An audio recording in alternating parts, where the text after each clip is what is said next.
ஆங்கிலேயரை எதிர்த்து தாய் நாட்டிற்கு சுதந்திரம் பெறுவதற்காக இறுதி வரை போராடிய சுதந்திர போராட்ட மாவீரன் தீரன் சின்னமலை அவர்களின் நினைவு நாளில் அவர்தம் தியாகத்தையும் வீரத்தையும் போற்றி வணங்குகின்றேன்.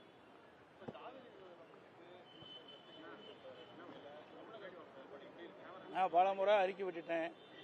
தொலைக்காட்சியிலையும் ஊடகத்திலையும் பத்திரிகையிலையும் வெளிவந்திருக்குது.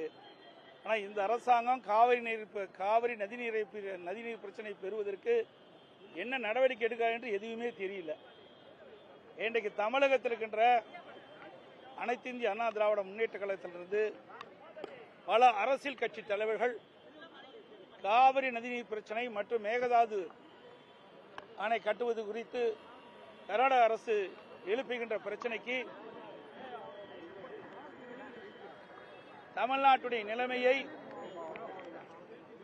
அனைத்து அரசியல் கட்சி தலைவர்களையும் அழைத்து பேசி கருத்துக்களை கேட்டு அதோடு டெல்டா மாவட்டத்தில் இருக்கின்ற பல்வேறு முக்கிய விவசாய பிரதிநிதிகளை கூட்டத்தையும் கூட்டி அவருடைய கருத்துக்களையும் கேட்டு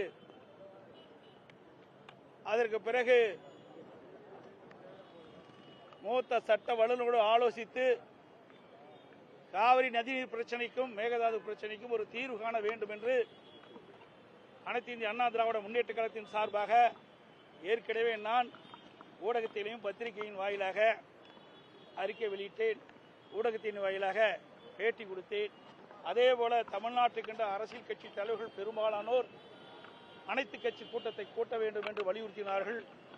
விவசாய பிரதிநிதிகளும் அனைத்து விவசாய பிரதிநிதிகளும் அழைத்து கருத்துக்களை கேட்க வேண்டும் என்று தெரிவித்தார்கள். ஆனால் இந்த அரசு அதை பற்றி எல்லாம் சிந்திக்கவும் இல்லை, கவலைப்படவும் இல்லை, அதை பொருட்டாக எடுத்துக்கொள்ளவும் இல்லை. இது மிகுந்த வேதனை அளிக்கின்றது.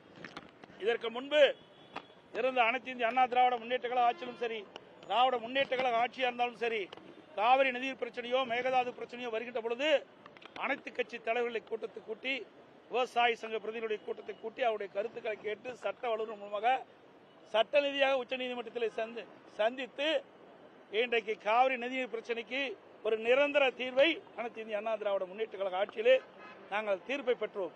அந்த தீர்ப்பை கூட இந்த அரசு காப்பாற்ற முடியாத ஒரு நிலையிலே இருக்கின்றது என்பதுதான் வேதனையான விஷயமாக பார்க்கப்படுகிறது. ஆமா, அங்க இருக்கிற அரசாங்கம் அரசியல் கட்சி தலைவர்களை மதிக்கின்றது, அங்க இருக்கின்ற விவசாயிகளை மதிக்கின்றது. இங்க இருக்கின்ற அரசாங்கம் செயல்படுவதா என்று கேள்விக்குறியாக இருக்கின்றது. ஏன்னா இந்த அரசாங்கத்துக்கு எந்த அனுபவமே கிடையாது. கட்சி ஆரம்பிக்கப்பட்டு கிட்டத்தட்ட 2.25 வருஷம் தான் ஆகுது. காவிரி நதிநீர் பிரச்சனை முழுமையா எதுவுமே தெரியாது. இன்றைக்கு அனைத்து இந்திய அண்ணா திராவிட முன்னேற்ற கழக ஆட்சியிலும் சரி, அல்லது திராவிட முன்னேற்ற கழக ஆட்சியிலும் சரி, இந்த காவிரி நதிநீர் பிரச்சனைக்கு எவ்வளவு போராட்டம் நடைபெற்றிருக்கின்றது நாட்டு மக்களுக்கு தெரியும். அதோட பல அரசியல் கட்சி தலைவர்களும் காவிரி நதிநீரை பெறுவதற்கும் மேகதாது அணையை கட்டக்கூடாது என்று எதிர்ப்பு குரல் தொடர்ந்து பல ஆண்டுகளாக இன்றைக்கு நாம் போராடி வருகின்றோம். அதையெல்லாம் வரலாறு தெரியாத ஒரு ஆட்சி தான் இந்த ஆட்சி அப்படின்னு நீங்க சொல்வது நிஜம்தான்.